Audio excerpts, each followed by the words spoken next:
Hi, friends. Welcome to the Mobile Bev Pros podcast, a podcast dedicated to providing mobile bar professionals with the information they need to succeed.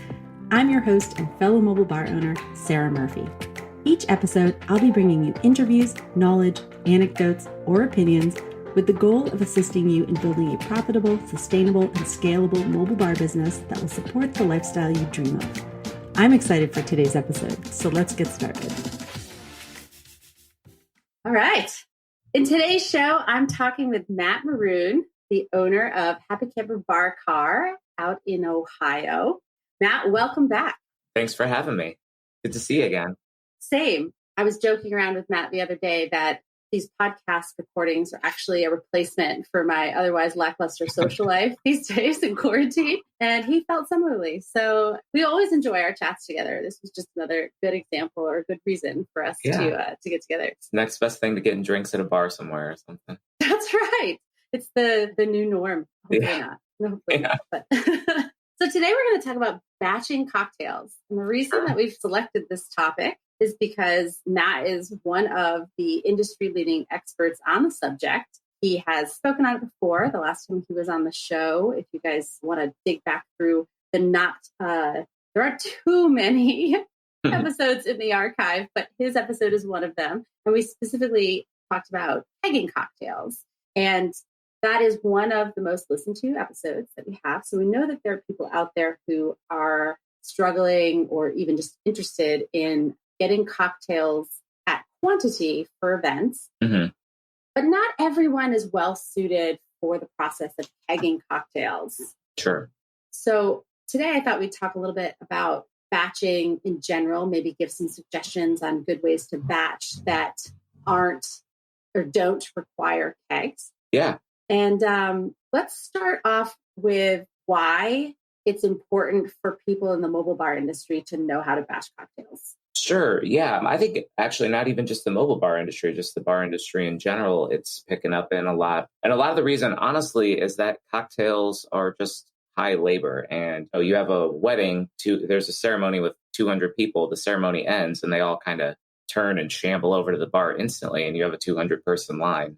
So if you're not batching, you're going to need 30 bartenders to get through that in an hour or something like that. It's crazy. With batching, I can have 2 people and the line's done in 10 minutes. And then also, I think batching gives you an amount of quality control that you maybe don't get, especially if you have an organization where you have several bartenders. I mean, you probably have had the same experience as me where you go to a bar you like and you get a drink and it's great. And then you go back and it's a different bartender and the drink kind of sucks or whatever. Batching is a good way to stop that. It's really good for inventory issues. Like a lot of bars have, that's actually a huge problem for a lot of bars is liquor disappearing for one reason or another. Yes. Batching helps solve that problem. It solves so many problems. And it doesn't have to be in a keg. A keg is just a convenient vessel for batched cocktails, but there are others. And I honestly believe that every bar should probably take their top 4 cocktails and put them on draft, every cocktail bar, because what they'll find is they crush their lines. I mean, most bars have 4 or 5 cocktails that are 80% of the cocktails they serve. So you just put a few of them on draft or in a jug or in a bottle or in something cool and just crush your lines. I can't tell you how much I wish the restaurant I worked at this restaurant on a beach that did mojitos.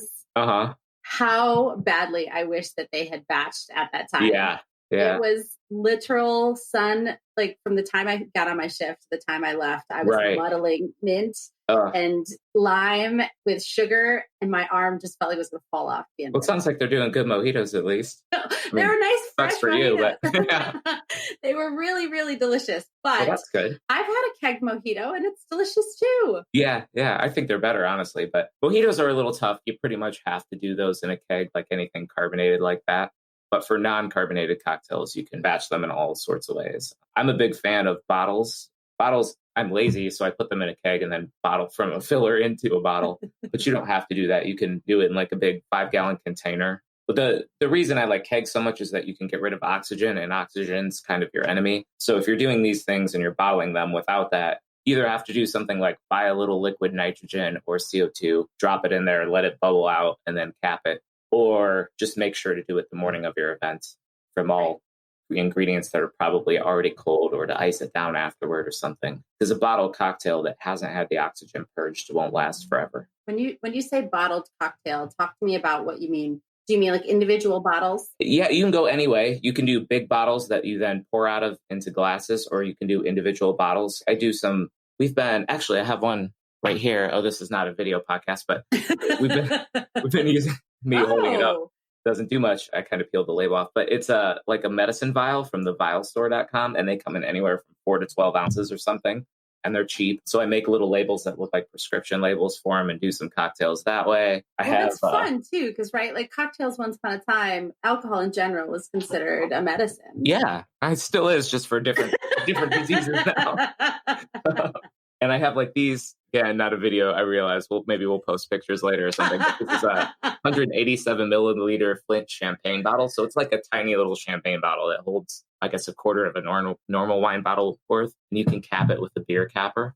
Isn't it weird that I just have random bottles of crap laying around in my house? It would be weird for anyone who doesn't know you. Yeah. It's just basically coloring, so it's not a real drink, but it's getting moldy. Okay, I gotta throw that out. But it's a little hazy. Yeah, because we've been doing delivery cocktails, so I've been making the cocktails in a keg and then bottling from a little bottler that I built, of course, to bottle all the drinks. But you could just as easily fill like one of those little spouted pitchers and bottle from that. As long as it's not carbonated, it'd be fine. Right. And so anything that is stirred, right, stirred, shaken, super easy to batch in the bottle or to put into a 5-gallon dispenser. I guess they make them like more 3-gallon dispensers. Yeah. My normal way of making those, even when I'm doing a dispenser like that, is to make everything in a 5-gallon bucket. If it's a stirred drink, then I just kind of gently stir it with a spoon, because usually those are all liquors that just incorporate really easily. You just put all the ingredients of a Manhattan in a bucket and stir it. It's fine. If it's a shaken drink, you saw at Swig the drill and paint mixer thing that I had going. Oh, yes. Well, now I'm a proud owner now of a drill and a paint mixer. A really nice drill, I remember. And an all stainless paint mixer called a Jiffy mixer is what I buy. There's probably other brands, but the key is to just make sure it's all stainless. So yeah, that gives you the good shaken effect. You could also do it in a blender. If you were doing smaller amounts, just put all the ingredients in a blender and blend it. And literally every bartender just shivered right now. Yeah. Well, it's a lot easier when there's no ice. Yeah. I think it's like the default bartender response. Oh, the blender's shiver broken. In a blender. Yeah. the blender's broken today. I'm sorry. Right. It's not so bad when you're doing it for yourself, because you put all the ingredients in there warm. You don't even have to, you don't put ice in there. You blend it, you pour it, and then you just do that again until you're done. And then you only clean the blender once. So totally. Yeah. The 5-gallon bucket method, when you actually developed a batching cheat sheet for the membership group. Right. And I was reading through that, and the 5-gallon bucket method is brilliant. And I don't know why I didn't think about that sooner, because nobody does. Not every event that I used to bring a tabletop keg setup to every event that had cocktails, because it made sense. Mm-hmm. But then what I would find that at a few venues, they had these super long bars, unless they were renting mine, right? But they had these super long bars. And so I'd set up the cocktails on one side, and the bartender at the other end was having to walk around. So I could have essentially brought multiple bar tops, but then it's more stuff I have to log in and I log out, right? And so it wasn't until I read the cheat sheet that you created that I'm like, why am I doing that when I can just create a 5-gallon bucket method? And then it's all pre-batched, it's all super consistent, but I don't have to have tabletop kegs set up with the kegs and all the ice that we're not lugging around all. Right. Brilliant. What do you serve when you have the 5-gallon bucket? Then how do you serve it to the customer? Are you pouring it into pitchers and then from pitchers into glass? Or we pour it into their wine bottles. Gotcha. We use that as for the mixer. Sure. Yeah. So I can get it all prepped except for the alcohol, because the alcohol's on site when we get there. Right. And then we just finish batching it out there by just pouring in the alcohol. That makes sense. The juices and stuff we bring with us. Yeah. And there's another thing I've called half batching that I've done sometimes, where when I have a fairly limited menu, I will, normally you make a whiskey sour, you have your whiskey, your lemon, your simple syrup, maybe amaretto if it's a whiskey amaretto sour, or maybe egg white. Basically batch everything but the liquor together. Right. And then at the end, all I'm doing is adding some ice to a tin, adding the whiskey, adding a preset amount of the mixer, shake it. Here you go. So that saves you a lot of time also. Yeah, that's a really good point. So we'll probably make one 5-gallon with the alcohol in it, and then leave the second 5-gallon with just the mixer, because I don't want to use more of their alcohol than they'll drink. And it's hard to tell tell what they're going to drink until you get there. So yeah, I love that method.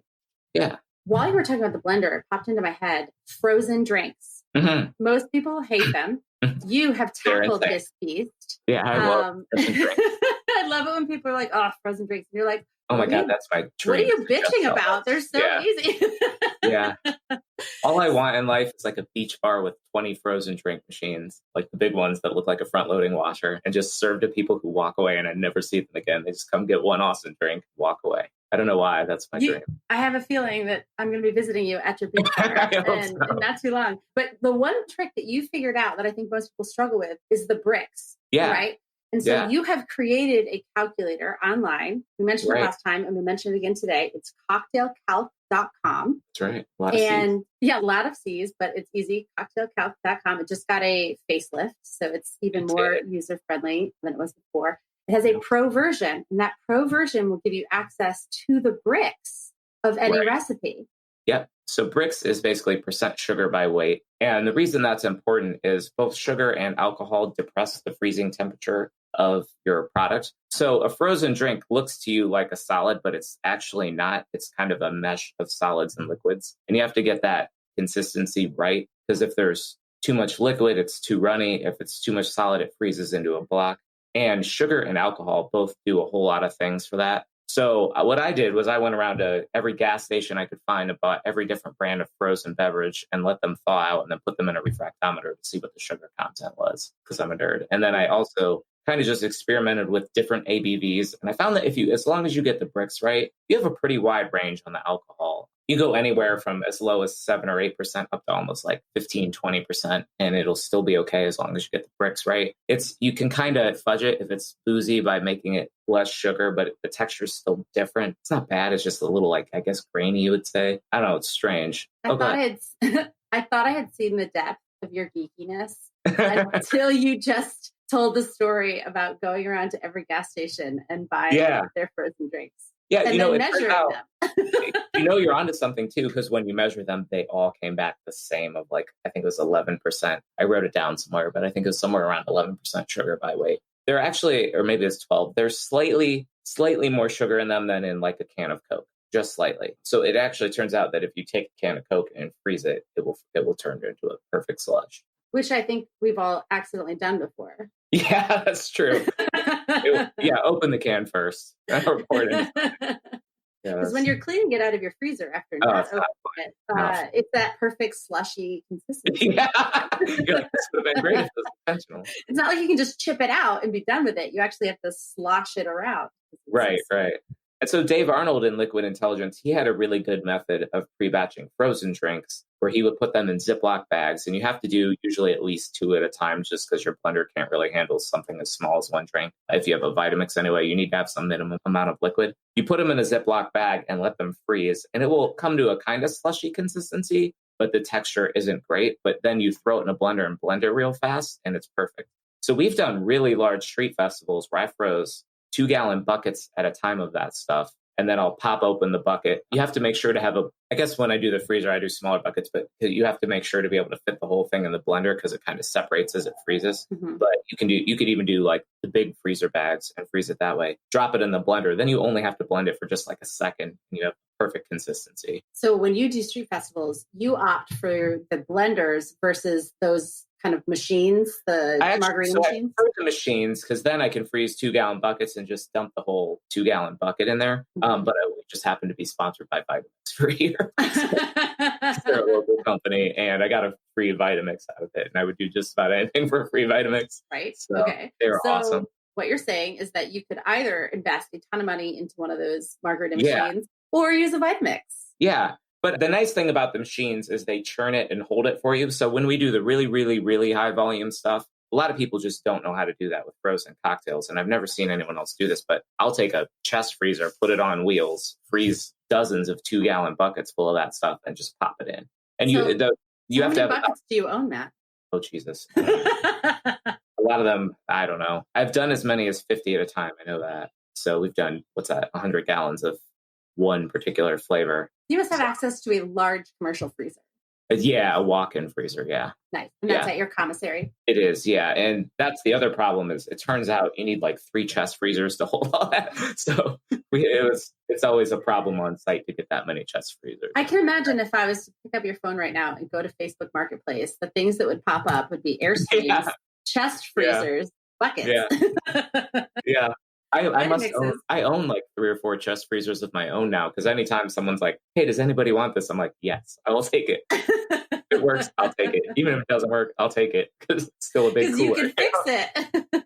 No, I can't. It's just a giant insulated box. So, well, the other amazing life hack that I learned from you was how to turn a regular chest freezer into a keezer. Just using that little, what was it called? It was like an Iron Bird or something. Temperature controller. Oh, Inkbird. Yeah. Inkbird. Yeah, that's right.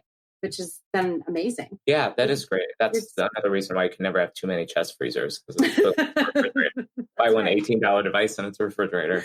Oh, that's awesome. Yeah.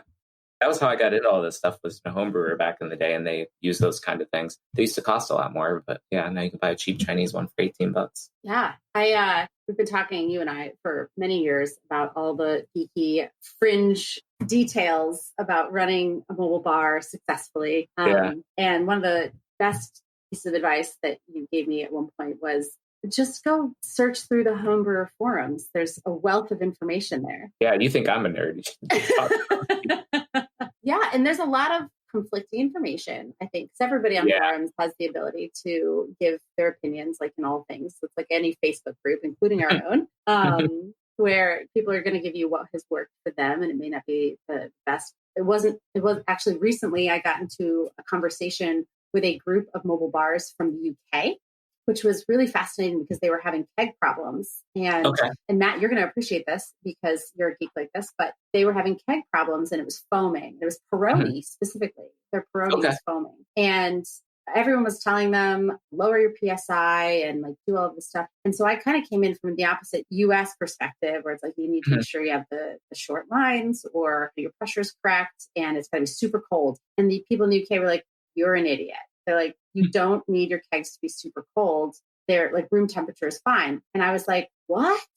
And so then I dug into it, of course, because I'm like, I don't understand the science behind this. And in the UK, a good portion of their kegs do a second fermentation in the keg. And that's how they store them in the cellars of all these pubs. And they kind of come out what to us is like room temperature. Right. It's not necessarily room temperature, but that second fermentation does a little something to the effervescence of it that makes it not quite as bubbly as we like our beer here in America. But also they have to be in that like magic temperature, which is warmer than we like our beer, in order to undergo that second fermentation. Which is fascinating. But then I reminded them they were working with an Italian beer that doesn't go through that second fermentation, and it probably was a temperature issue. Yeah, I think Peroni is a little on the higher carbonated side, if I remember correctly. And I went time, but I'm pretty sure the temperature was the problem in that case. But it was an interesting geek moment for me to be like, "What are you talking about? You keep them at like room temperature, and then that's have you ever seen a beer engine, like the thing they used to serve that stuff out of? No, weird. It's so old timey beers used to be at room temperature, or not, at least not very cold. And they were all cask conditioned or bottle fermented or whatever. And they had this little thing with like a handle that you kind of wiggle, and the beer comes. Yeah, they still have those. I visited Cornwall last summer, and all of their kind of house beers, if you just order a beer, they're going to give you one that kind of has this, like, you almost pump it with the keg handle. Yeah, it's called a beer engine. The hipsters are starting to bring them back, and I don't know why, because the beer on them is gross. It's like warm and flat beer. Why do you want this? We moved away from that because it was gross. Why are we going back to it? Oh, and all of our UK bars that may be listening right now are spinning. I went to the UK, and I expected all the beer there to be warm, because I heard that, and I did not see a warm beer the whole time I was there. Granted, that was 20 years ago, but like, I just had old Guinness and Smithwick's. And well, I think it's misinterpreted as warm. It's flatter than we like our carbonated beer, and so it probably doesn't have that same refreshing effervescence that we're used to. But I didn't have a cold beer while I was there either. Really? Yeah, it wasn't as effervescent. It just wasn't as bubbly as we like ours. I do like my beer bubbly. I do too, especially after like a run. Nice and cold and bubbly. Or during a quarantine. Or during a run. They have those. Yeah. They're like beer runs. Yeah, I don't think I could do that. I mean, I'd be up to watching you try. So while we're talking about batching, Yeah. another hack that you have introduced me to that has been incredibly valuable is and the reason I bring this up is because I noticed that a lot of mobile bars start doing simple syrups and the like from their home kitchens, which, as you and I both know, not to code. So we're not going to endorse it. But part of that is the fact that people need different flavored simple syrups for their seasonal cocktail recipes. And you, at one point, shared with me that Monin has an amazing selection of flavorings, which has been so instrumental in allowing me not only to keep my inventory down of these batch simple syrups that I'll buy and freeze from a commissary here, but also they're, for the most part, shelf stable, and the flavors are really good. They're almost as bright and fresh tasting as the ones that I would make myself anyways. Right. So what are your favorite Monin syrups to use? Yeah. So funny story. That's actually one of my other products that I'm working on is kind of a competitor to that, just for people who do cocktails. Oh, nice. Because mostly just in more convenient packaging and more all natural and hopefully a little better flavors. So here's the thing. The way they're making it is they're basically combining distillates with glycerin, and that's what they're doing. So what are those called? The little bottles, the Monin flavor concentrates? Yes. Yeah. I actually found those at Piata, which is like a chain restaurant here, that they put those in lemonade for reasons that I'm not, I now understand why now that I've been making them. The best ones are the herbs, because those have the best flavor. Yeah, they have mint and rosemary. Their mint's pretty good. Yeah. Basil, that kind of stuff. And the reason why is that a lot of the flavor in those herbs is water soluble, and glycerin is anything that's water soluble will be soluble in glycerin. So those are really good. Berries are pretty good too. Their blackberry is so good. Blueberry. Yeah. So, and that's what got me, but I started kind of making my own because I wanted them to be, those are, I think, all natural, but they're not all, they have a lot of, they call it warmth with other natural flavors. So when you get the blackberry, it's not just blackberry, it's a combination of things that taste, it includes blackberry, but tastes kind of, and it has colorants in it. So I'm kind of making my own, but yeah, I do still appreciate those Monin things. Some of them are not very good, like the grapefruit. I don't know what the hell's in there. It's not great.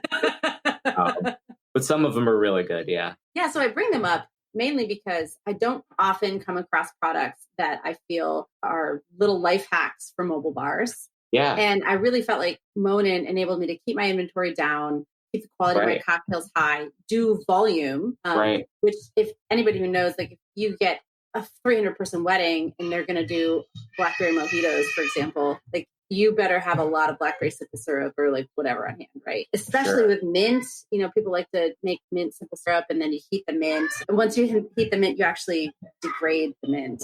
It gives it kind of a weird aftertaste in some cases. But I love that you're creating your own product. Tell me, is it to market yet? Not yet. It would have been, except for I have to go through all the process of getting it approved for production from a food safety standpoint. And that is all done by universities. And right when I was getting ready to send it in, all of the universities shut down. Yeah. So I stumbled across a website. You first. You're the host. I said I stumbled across a website the other day looking for your website, and I think I found your new mixer website. Really? It's happycampercocktailco.com? Yeah. I was if you go there, don't order it right now because I don't have any product legally made to ship you. But I almost said to you congrats on the new website, because I didn't. Thanks. I mean, I knew you were doing a bunch of different things, but I didn't know that that's kind of the title that you were going to give it. So yeah, that's how my life works. I have 85 projects that are halfway done at any given time. I don't know at all what that's like. Yeah. I need to go start knocking them out. So I'm going to make my ginger beer syrup, so you can make a keg of Moscow mules, or you can make other cool products that have ginger in it, like a penicillin or that kind of stuff. A mojito mix that is also kind of just a good lime sour mix, or you can make south sides, just all that kind of stuff. And then various fruits, so you can make your own, if you want to make something with blackberry, pretty much be a direct replacement for that Monin stuff, but I think it'll be a little better and a little price competitive too. Well, because I'll be selling it in bigger packages, in foil packs. I think you saw those, and I took them down to Swig. Yeah, and I loved them. I love they look more recyclable too. They are, and they're going to be perfectly measured. So when you have a 5-gallon keg, you just dump one pack of blackberry in it. So you're done. Way to meet the needs of us mobile bar owners. That's what I'm doing. And everybody I'm talking, because I'm getting it, going back to your point about not making mixers out of your house, I'm getting it done professionally. And everybody's like, you should put it in a bag-in-box. And I'm like, well, nobody wants to hook a thing of blackberry syrup up to a Coke machine. like this is for people who are pouring it into a keg. And you're like, yeah, but they could buy 5 gallons at a time. I'm like, they don't want 5 gallons at a time.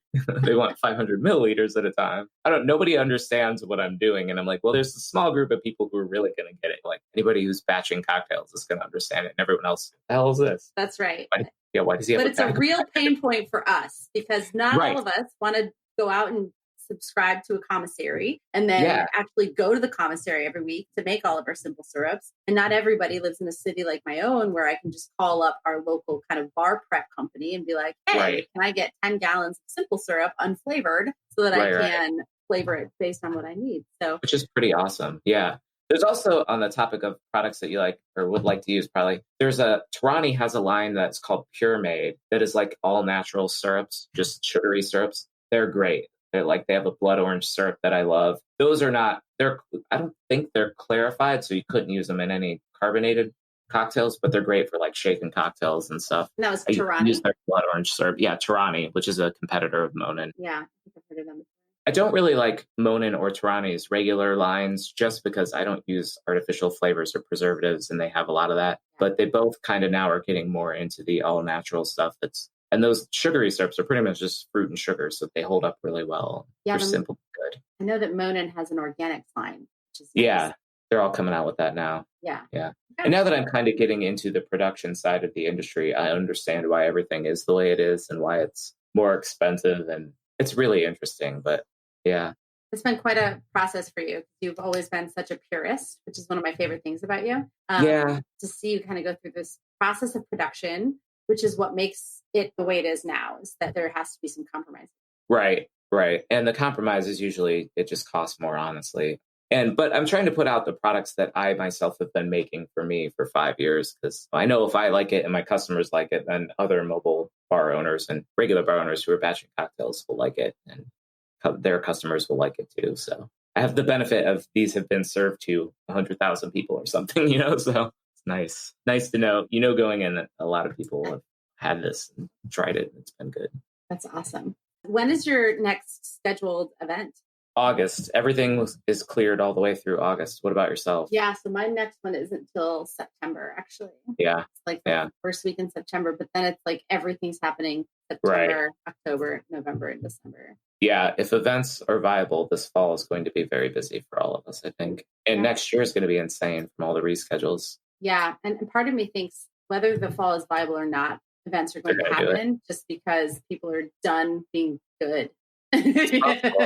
They've listened, they've done all the right things up until this point, and now the rebel comes out. Yeah. I think that's probably right. As long as we don't get to where like Italy was or something where people are dying on hospital floors because there aren't enough beds, then they might reschedule their ceremony. But otherwise, you're probably right. Yeah, let's hope we don't get to that point. I sure hope not, yeah. Well, this has been awesome, Matt. Is there anything else about batching that you want to touch on? I'm trying to think. Oh, yeah. So a big issue with batching is chilling and dilution, right? So like in your normal way of making cocktails, you're kind of doing both at the same time. Like you take a cocktail, you put it on some ice, you shake it, the ice melts, the drink gets cold. When you're batching, you are typically not doing that. You can, if you're in a hurry, you can batch all the non-alcoholic ingredient or all of the ingredients other than ice, put the ice in there, blend it with a stick or whatever you want to do, and then batch it out. But usually what I do, I personally use my Cocktail Calc website and just figure out how much water to dilute it. Shameless plug, but you can actually do that with the free version of the site. And I add water to it and then I refrigerate it so that it's cold. And that's the big thing that you have to do. Anytime you batch a cocktail, you have to be cognizant of the dilution, because an undiluted cocktail you would think it would be awesome. It is not. You'd be like, oh, an even more potent whiskey sour. It's really just a kick in the tongue. So what you do, it kind of depends on how you're going to serve it. If you're batching a cocktail out so that you're going to put it like, let's say 1 gallon jugs or big swing top bottles that you pour into a glass, that you're going to want to dilute it and refrigerate it or ice it down. If you're doing some sort of serving thing, like those big, I don't know what you call them, but they're like a pitcher with a spout on it, like a punch kind of situation or a punch bowl. A lot of people it drives me nuts, but a lot of people will throw ice into that, and then that ice melts. So what happens is the first drinks are under diluted, and then the last drinks are over diluted, and there's like a short window in the middle where the drink is actually decent. So I personally will never serve like a punch bowl with ice in it. But what you can do is you can freeze the ice in something. You kind of have to make it look less ghetto, but you could freeze it in like little packs and drop it in there so that it melts, but it doesn't dilute the drink. Doesn't melt as fast. Yeah. Well, it melts, but it doesn't leak into the drink because it's in a pouch or whatever. Oh, I see what you're saying. Not to remove it from the pouch. Yeah, like I'll take deli containers, like a 1 liter deli container, fill it with water, cap it, freeze it, drop it in there. Because I'm a big fan of controlling the dilution because you have one of those big cocktail dispensers, and you're always getting a watery drink by the end. Totally. And the one thing that I've noticed from using your cocktail calc religiously for probably almost 2 years now is that in Nashville, it's so hot here that if I use the full dilution that is recommended by your calculator, that the ice melts really fast, even if it's cold, because they're out in 95-degree heat and it's humid, which causes a greater dilution, or ice melts faster in the humidity. So you cut it down a little? So I just cut it down a little bit to compensate for the fact that I know as soon as it hits that glass and it hits that person's hot hand, that it's going to start diluting. But that makes sense. I mean, aside from that, your cocktail calculator is literally like my right hand during busy season.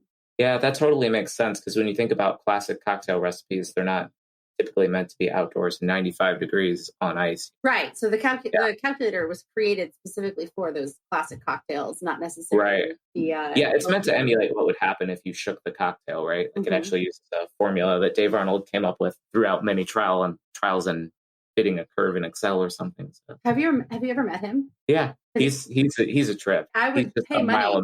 I would pay money to have you and him in the same room talking cocktail. Yeah, we haven't been able to talk that much. He's very opposed to draft cocktails, and I would one day love a chance to change his mind on that. Oh my God, I would sponsor that event. I would love to see that go down because you're both so analytical and so scientific about your approach to cocktails. And it just seems like listening to you guys would be an amazing experience for all of us who were able to kind of. Yeah, honestly, I was kind of like fanboying out because, I don't really care about celebrity or anything like that. I met Dave Arnold and I was like, I like your stuff. I like you so much. Yeah, I've been following him for so long, and so much of what I do is based on things I learned from him. So, look at my website. It's like the Albert Einstein of modernist cocktails. So, just figured out everything. Look at the website I built based on your yeah. So that's awesome. It wasn't that great. One of my finer moments. So what you're saying is you want another opportunity to make a better impression. Yeah. And it's funny. I used to play poker for a living, and I would play with a lot of A-list celebrities and whatever. They're just like people. But then I meet Dave Arnold. And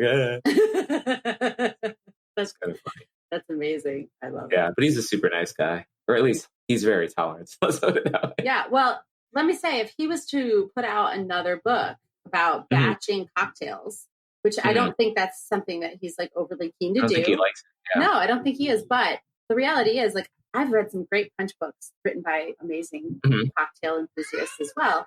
And I think personally, if he was to ever want to branch out into the practice of batching cocktails, you would probably come up as someone that he should bounce ideas around. Right. Yeah.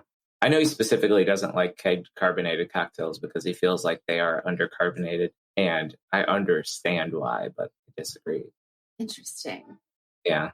Well, we could prove him otherwise. Yeah, exactly. Life goals. Yeah. Awesome. Well, Matt, thank you so much for your time. It's always such a pleasure. For those listening, again, it's Matt Maroon with Happy Camper Bar Car. He is also coming out with a new list of mobile bar specific mixers, not necessarily just for mobile bars, but they are going to be a huge benefit to mobile bars. And if you haven't already, hit up cocktailcalc.com.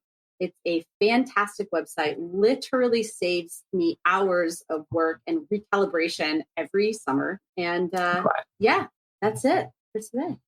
Thanks. Good talking to you again. Cheers. Bye.